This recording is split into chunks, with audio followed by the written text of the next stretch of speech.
Você já cumprimentou os irmãos? Deixa eu ver para 5 pessoas próximas a você.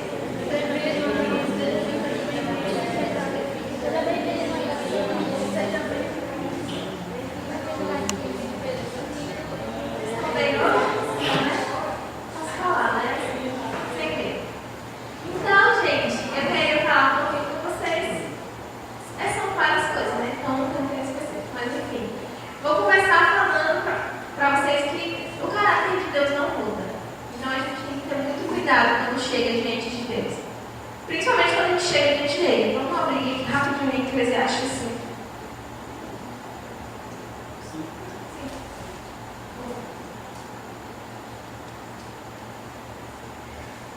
Guarda o teu pé ou chega com reverência, depois. Quando fores na casa de Deus, porque chegar-se-á para ouvir. Chegar-se para ouvir é melhor do que oferecer sacrifícios de todos, pois não sabem que fazem mal. Não te precipites com a tua boca, nem o teu coração se apresse a pronunciar palavra alguma na presença de Deus, porque Deus está no céu e tu estás sobre a terra, portanto, sejam poucas as tuas palavras. Aqui, o que eu acredito que o cara que Salomão está falando, não é que a gente fale pouco de Deus, tipo assim, vou orar, aí em vez de orar você vai e medita, tipo, eu vou ficar com poucas palavras, vou só dizer pai e pronto, vou ficar só meditando. Não, mas no sentido de que você chegar na presença de Deus, reconhecer quem é Deus, reconhecer que tem que chegar com toda a cautela. Você não vai chegar diante de Deus e ficar exigindo milhões de coisas. Você vai chegar diante de Deus com reverência, você vai chegar na casa de Deus ou na sua própria casa, diante de Deus com reverência e tomar todo cuidado com cada palavra que você vai dizer, porque Ele é Deus. Deus é todo poderoso, todo maravilhoso, justo e santo, e a gente tem que ter todo cuidado quando a gente vai tratar com Ele. Sim, Ele nos dá intimidade, Ele é o nosso Pai, mas Ele não deixa de ser o nosso Senhor. Certo? E eu queria falar um pouquinho com vocês que Deus não muda. Lá em Hebreus, em outro lugar, que Jesus é Deus, Ele é o mesmo ontem, hoje e para sempre. Ele não vai mudar de forma alguma. As culturas mudam, as línguas mudam, o jeito das pessoas mudam, os hábitos das pessoas mudam, mas Deus continua o mesmo. Então, nós como cristãos temos que ter todo o cuidado para não ficarmos nessa onda de mudanças e acabarmos deixando os valores que Deus nos deixou, as instituições que Deus nos deixou, porque a gente pode acabar caindo no relativismo, caindo no pecado, achando que talvez isso não seja, talvez isso não te desagrade a Deus, porque as coisas mudaram, os tempos são agora outros, agora as coisas são mais modernas. Mas a gente tem que ter todo cuidado e lembrar sempre que Deus não muda. Deus não mente. A gente vê na Bíblia também que diz que Deus não é homem para que mente, nem filho do homem para que se arrependa.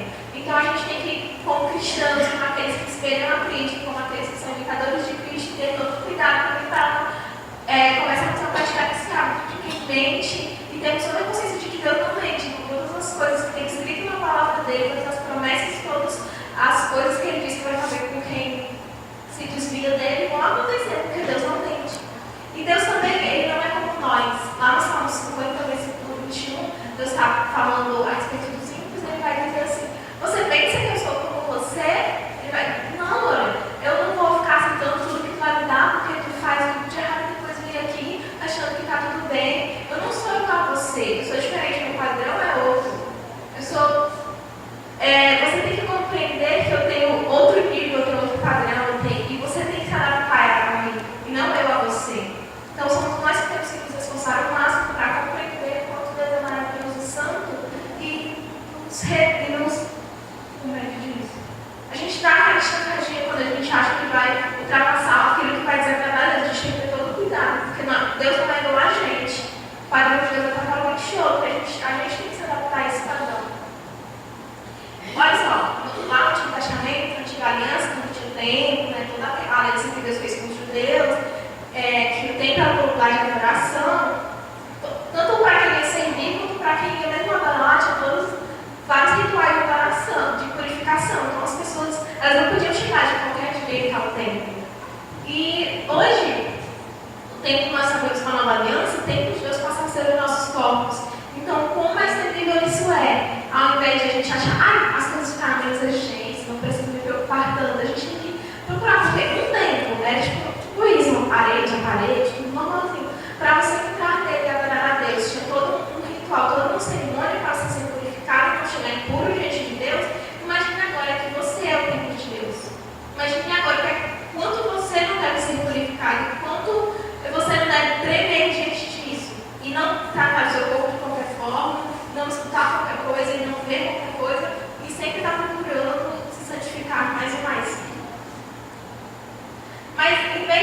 vez de considerar isso, todo esse temor, muitas pessoas têm relaxado, achando que a nova aliança, a aliança que Jesus fez na morte, e agora o que a gente tem com Deus, é menos exigente do que antes, então é mais relaxado, né? Não tem tantas regras como antigamente, tinha um tipo da lei, agora a gente está livre da lei e tal, não sei o quê. Mas na verdade isso não é verdade. Porque quando Jesus diz, vocês acham que eu vim anular a lei? Não, eu vim cumprir ela. Isso lá no Sermão do Monte, recomendo leitura, Mateus 5, 6 e 7. Muito bom. E Jesus ali vai fazer uma releitura de toda a lei, de uma forma bem mais exigente. Lá ele vai dizer, foi dito pelos antigos que você não pode matar, mas eu digo que se você chamar o seu irmão de louco, se você se irar com o seu irmão, já transgrediu a lei, regra do fundamento. Foi dito para você não adulterar, mas eu digo que se você olhar com desejo para a mulher, para outra mulher, você já adulterou. Então, você acha que isso é mais leve, é menos exigente do que a lei? Não, na verdade, agora, com a nova aliança, que Deus vai considerar principalmente a intenção do nosso coração. Lá em Hebreus 4:12, a gente vê que a palavra de Deus, ela é tão afiada que... Porque a palavra de Deus é viva e eficaz, e mais cortante do que qualquer espada de dois gumes, que penetra até a divisão de alma e espírito, e de juntas e medulas, e é apta para discernir os pensamentos e as intenções do coração. Então nós, agora, estamos debaixo de um regime, de uma aliança, em que Deus continua sendo exigente para Deus, Deus não mudou. Então não é tipo, vou relaxar agora. A graça nos salvou, não sei o quê, não tem graça nos salvando, mas a exigência é muito maior, então a gente tem que ter todo esse cuidado. Agora, aqui, as suas obras podem estar impecáveis diante dos homens, porque realmente o homem vê a aparência, mas Deus vê o coração. Então, o seu coração deve estar impecável diante do Senhor. Não importa o quão bem você atua diante das pessoas que estão à sua volta, porque Deus vai estar olhando a intenção do seu coração. E Deus não está de brincadeira. A gente pode ver, por exemplo, quando ele disse para Adão e Eva que eles não deveriam comer da árvore da fruta da árvore do conhecimento do bem e do mal, ele não estava brincando. Quando eles iam morrer, quando eles comeram, eles foram afastados da presença de Deus e com o tempo eles morreram. Quando Deus dá todas as instruções para os sacerdotes fazerem os trabalhos no templo, dizer, vocês têm que trazer fogo santo para mim, aí que tiveram os filhos de Arão, Ofni e Finéias, eles, fogo é fogo, então não é qualquer fogo aqui, né? Eles levaram fogo estranho para a paz de Deus, sabe o que Deus fez? Deus fulminou eles para receber isso. Não, mas isso é um tipo de fechamento. Agora vamos para o novo fechamento. Na época da igreja primitiva, os cristãos eles começaram a viver de uma comunidade de uma forma tão né, que eles começaram a vender as suas propriedades para a igreja dividia, conforme a necessidade de cada um. Aí teve um casal que eles não pensaram no que eles estavam fazendo, né? Porque não faz sentido. Eles tinham propriedade. Eles não, a gente vai vender a propriedade e dar para a igreja. Eles venderam a propriedade por um preço X, mas eles esconderam uma parte do preço e deram só uma parte para a igreja. Aí eles foram lá e deram os apóstolos aquela parte, que estava faltando. Aí Pedro falou, isso é tudo, você vendeu por esse preço? Ele disse sim. Aí Pedro falou, mas você está tentando enganar Deus, porque ele sabe pelo preço que você vendeu. Aí Deus foi e ele morreu, caiu na hora assim, e a mulher dele do mesmo jeito. Então, a gente tem que ver que a gente nunca vai conseguir enganar Deus, a gente nunca vai conseguir mentir para Deus. E Deus, ele está sempre ali sondando as intenções, sondando os nossos pensamentos, e ele sabe de tudo, não dá para se esconder ele. Deus é justo, então ele vai exigir santidade, justiça da gente. Deus é santo, então ele vai exigir santidade da gente. Deus é amor, então ele vai exigir amor da gente.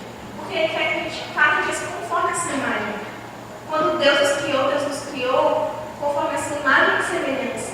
Quando a gente pecou, a gente perdeu um pouco dessa semelhança, mas Deus quer que a gente recupere ela.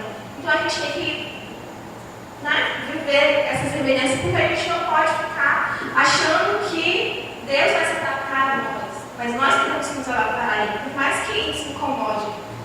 Jesus nunca disse que ia ser fácil, pelo contrário, ele disse que ia ser muito difícil. Ele disse: estreito é o caminho, é apertado, tá? Vai ser um pouquinho complicado de andar por ele. Ele disse que você vai ter que carregar a sua cruz, e uma cruz não é uma madeira, a cruz é pesada, e o caminho que você vai estar carregando a cruz vai ser um pouquinho humilhante. Ele disse que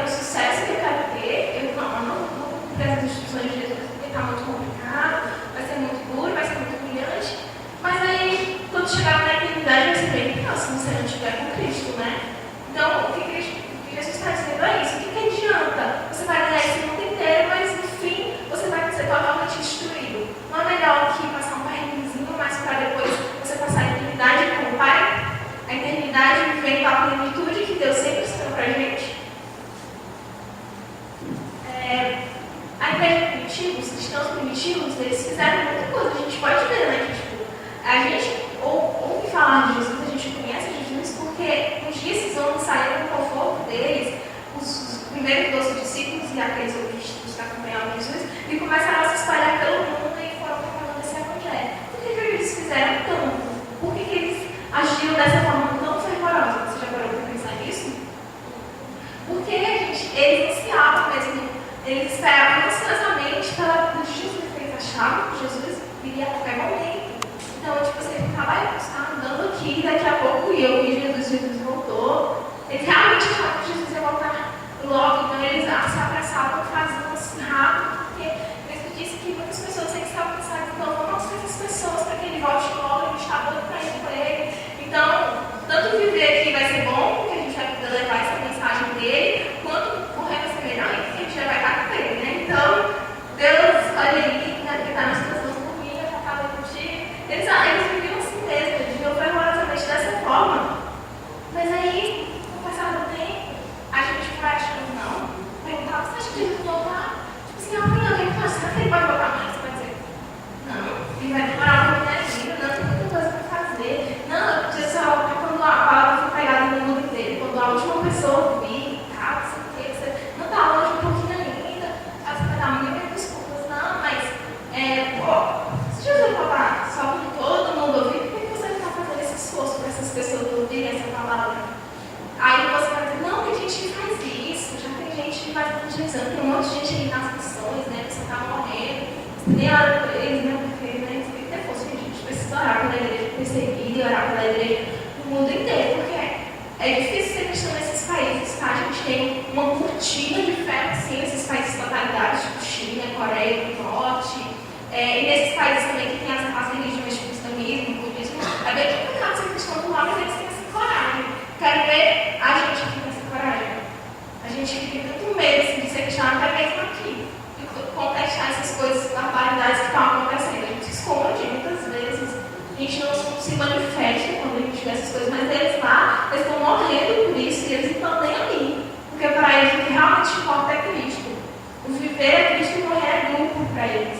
E para nós isso tem que entrar na gente, a gente tem que começar a lutar dessa forma também aqui. Então, você, agora falando dessas pessoas que a gente tem que alcançar, você lembra antes de Cristo? Como era a sua vida antes de Cristo? Tipo aqueles programas antes e depois? Vamos lembrar antes. É triste lembrar antes, não quer dizer, tipo, programa de beleza, a mulher nunca nem bebeu antes, mas às vezes é bom porque você vê que depois foi muito mais esplendoroso, né? Então você lembra o seu antes de Cristo? Você lembra como era a sua vida antes de você ter ouvido? Mesmo que você tenha nascido em uma cristã, em algum momento você encontrou Cristo de verdade. Mas e como era antes disso? Era bom? Quando é que você percebeu que não era suficiente? Pensar que até que nasceu Cristo, né? Porque alguma coisa fez você permanecer. Então, o que foi isso? O que foi essa coisa? E o quão grato você é porque tem Cristo na sua vida? Você pensa nisso, tá? Vai pensar, né? Então, você não acha que é egoísta demais da nossa parte guardar isso só pra gente? Enquanto tem um monte de gente lá fora precisando de ouvir isso também, precisando que essa luz brilhe na vida deles também. Porque, tipo, se a gente olhar lá fora, tá muito escuro, muito escuro. Se não tivesse essas luzes de iluminação, tanto das casas quanto nas ruas, seria assim, um breu. Seria assim, apalpado. Porque só as estrelas iluminando ia ser bem complicado. Mas a gente acende luzes de algo muito tranquilizante. Se você estiver lá andando assim, no meio da rua, já disseram pra você que foi perigoso. Você tá morrendo de medo, assim. Aí acende luz, você chega aqui e você explica. Tem gente aqui, tem luz acesa, então a coisa vai ficar mais segura. Mas imagina que é da mesma forma lá fora. Tem muita gente que está vivendo nessas cidades e você pode ser a luz que vai lá chegar. E por que não ser essa luz, né? Por que não sair do seu conforto e poder ser essa luz? Porque se a gente parar para reparar, muita gente aí fora está sendo influenciada pela nossa cultura, que é uma cultura que está cada dia mais enfatizando o homem como centro. O homem é autossuficiente, o homem pode fazer tudo, ele deve fazer tudo. O mundo é para ele, ele pode estragar o mundo, pode fazer o que quiser. Não tem nada de errado.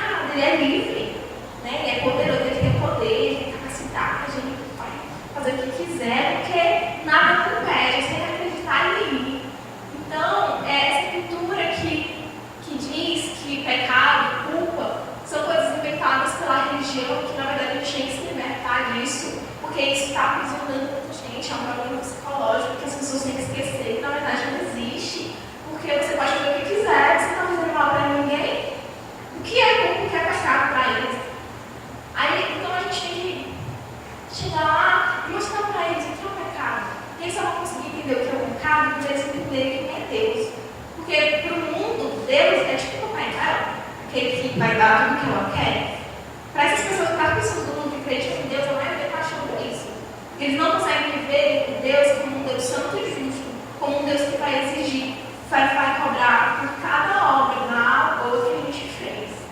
Por um Deus que é todo poderoso e que sabe de tudo que essa pessoa já pensou e já passou. Esse Deus, assim, que vai condenar e que vai colocar também. Então, essas pessoas precisam conhecer esse Deus, elas precisam entender a necessidade que tem de Deus. Porque tem muita gente lá fora que realmente não sabe que precisa de Deus. Não sabe a necessidade, porque eles vão pensar assim. Você vai dizer, não tem para justiça, ele vai te salvar. Ela vai dizer, vai salvar de quê? Para mim, eu não estou em perigo, eu não estou perdida. Eu não preciso ser salva. Você sabe de quê? Você é livre de quê? Elas não conseguem compreender que estão presas ao pecado. Abre aí, João 8:31.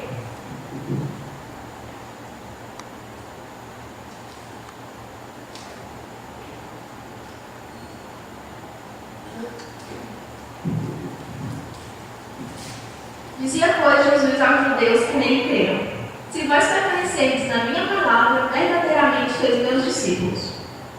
E conhecereis a verdade, e a verdade vos libertará. Responderam: somos descendentes de Abraão, e nunca fomos escravos de ninguém. Como dizes tu, sereis livres? Replicou-lhes Jesus: em verdade vos digo, que todo aquele que comete pecado é escravo do pecado.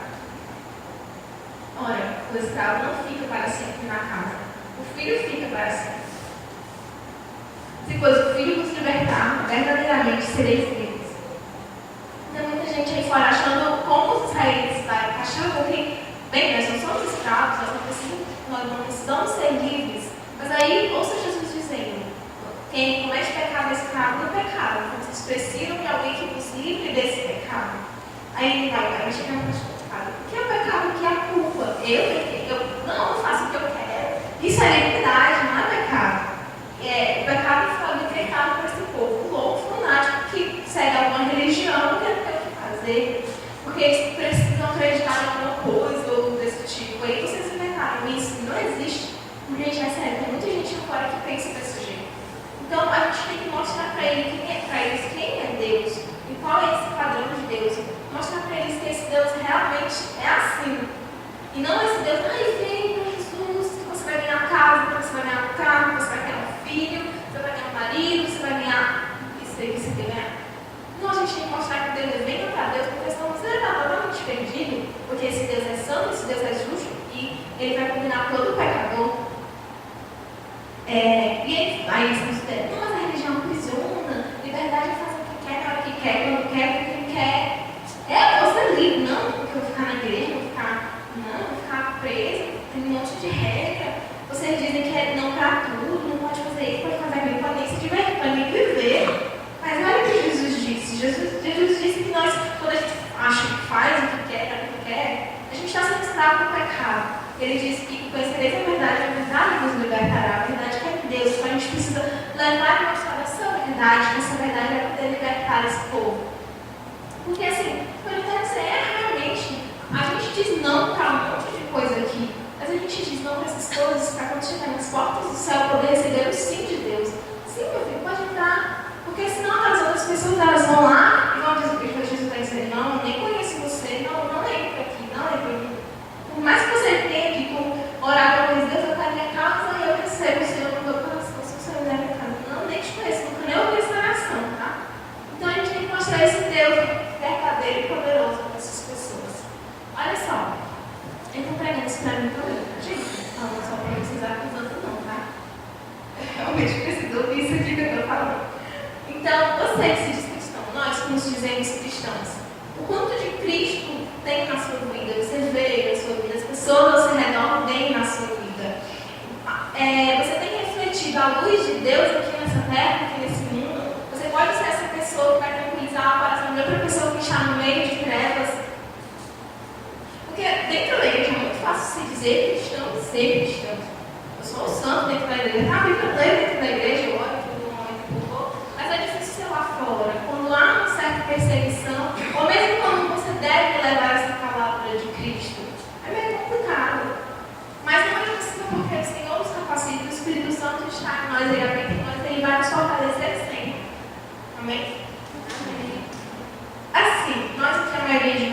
cristãos, então a gente já ouviu a história da cruz, certo? Você sabe o que Cristo fez por você, ou em tese sabe. O que Cristo fez ele foi um preço muito alto de ser pago. Vir aqui sendo Deus, vir à terra, e ser humilhado pelos homens, pregar a palavra, né? Trouxe uma luz muito grande para esse mundo, mas aí depois foi humilhado pelos homens, pregado numa cruz, condenado pelo próprio Deus, e depois ressuscitou e trouxe salvação para a nossa terra. Foi um preço muito alto. Você pensa sobre isso? Você chegar a pensar mesmo, sem ser só na Páscoa. Na Páscoa está chegando, a gente vai ver esse Cristo passando na TV, né? Assista, tá legal. Mas você costuma pensar sobre isso no seu dia a dia, para ter esse temor no seu coração de, nossa, Deus, tu fez isso por mim, agora eu quero fazer algo desse tipo por ti também. Mas quando você pensa, você vê aquele homem de dores retratado em Isaías, aquele homem que ele diz que não havia formosura nenhuma, você olhava assim, você ficava com medo, porque ficava muito tenso a imagem dele. Aquele homem que foi lá no jardim do Getsemane, todo angustiado, tão angustiado que estava suando gotas de sangue, e disse, Deus, se possível for, passa de mim esse cálice, mas seja feita a tua vontade, não a minha. E, assim, o grande sacrifício de Jesus não foi simplesmente a cruz, porque a cruz foi o sacrifício para que a gente pudesse ver, foi o sacrifício material, mas teve aquele sacrifício espiritual. Porque, assim, na maioria dos lugares que a Bíblia trata de cálice, ele fala cálice da ira de Deus, a ira de Deus derramada. Então, o sacrifício material que a gente pôde ver foi Cristo morrendo na cruz. Mas a gente não viu o lado espiritual, que foi Deus derramando sua ira sobre o Filho, a ira que deveria cair sobre nós, pecadores. Então, nós podemos ser livres da ira de Deus no futuro, quando a gente fosse encontrar com Ele, porque toda essa ira caiu sobre o Senhor. Quando Jesus disse, está consumado, você poderia pegar a taça da ira de Deus e virar assim que não cairia nenhuma gota, porque cada gota foi direcionada para o Filho dele. E hoje nós podemos estar diante de Deus e quando Ele vai vir assim sobre nós, Ele não vai vir com a ira dele, mas Ele vai vir com o seu amor e dizer, vinde benditos do meu Pai. Jesus vai dizer, e entre no rosto do meu Senhor. Tipo isso. Então, e uma prova, uma evidência de que a gente foi transformado por esse sangue de Jesus é que todos os dias a gente continuou crendo e se arrependendo. Quer dizer, a gente continuou crendo no sacrifício dele, que esse sacrifício é suficiente para nos salvar, nos arrependendo de cada prática ruim que a gente comete e depositando nossa confiança no Senhor. Jesus disse também que para seus frutos conhecerei. Então, analise a sua vida para ver onde você está. Se você está perto de Deus, está produzindo frutos bons, ou se você está enraizado no mundo e produzindo os frutos que o mundo produziria. Onde o sacrifício que Cristo fez pelo mundo? Porque Cristo, ele fez sacrifício quando ele voltou aqui na terra e foi exaltado aos céus e agora está lá, à direita do Pai. Mas nós somos os porta-vozes de Cristo aqui na terra.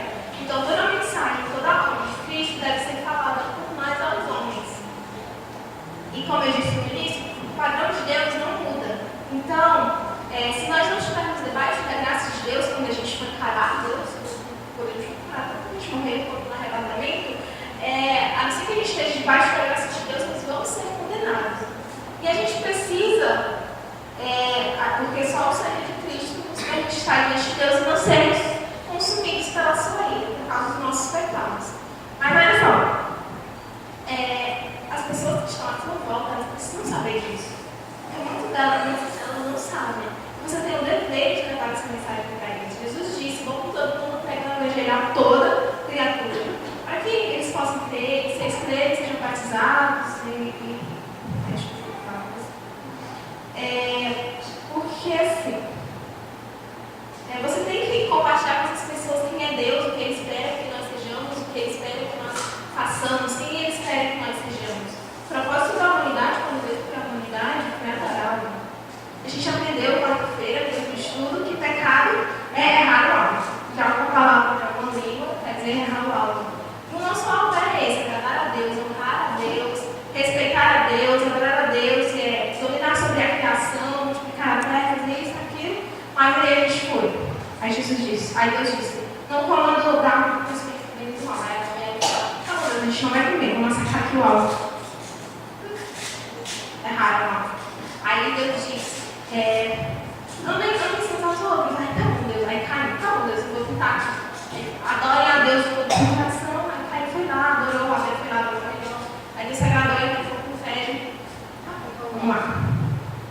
matou o irmão. Aí Davi, aí um monte de gente errou alto, né? Nós erramos alto várias vezes, e a gente tem que compreender que Deus não tolera que a gente erre igual, mas que Ele nos perdoa se a gente estiver debaixo da graça de Cristo. E a gente precisa compartilhar essa mensagem com as pessoas que estão lá fora e não sabem disso. Porque para elas errar logo é perfeitamente normal. É natural humano. Ah, mas você não é fã, é errar. Mas a gente tem que carregar. Por isso você tem que fortalecer o seu espírito, certo? Então, você tem que contar essa verdade para elas. Não é que você deve querer, você deve fazer isso, porque Cristo mandou que nós façamos isso. Então você pode ser o porta-voz de Deus aqui nessa terra. Eu vou finalizar aqui com Mateus 5,14.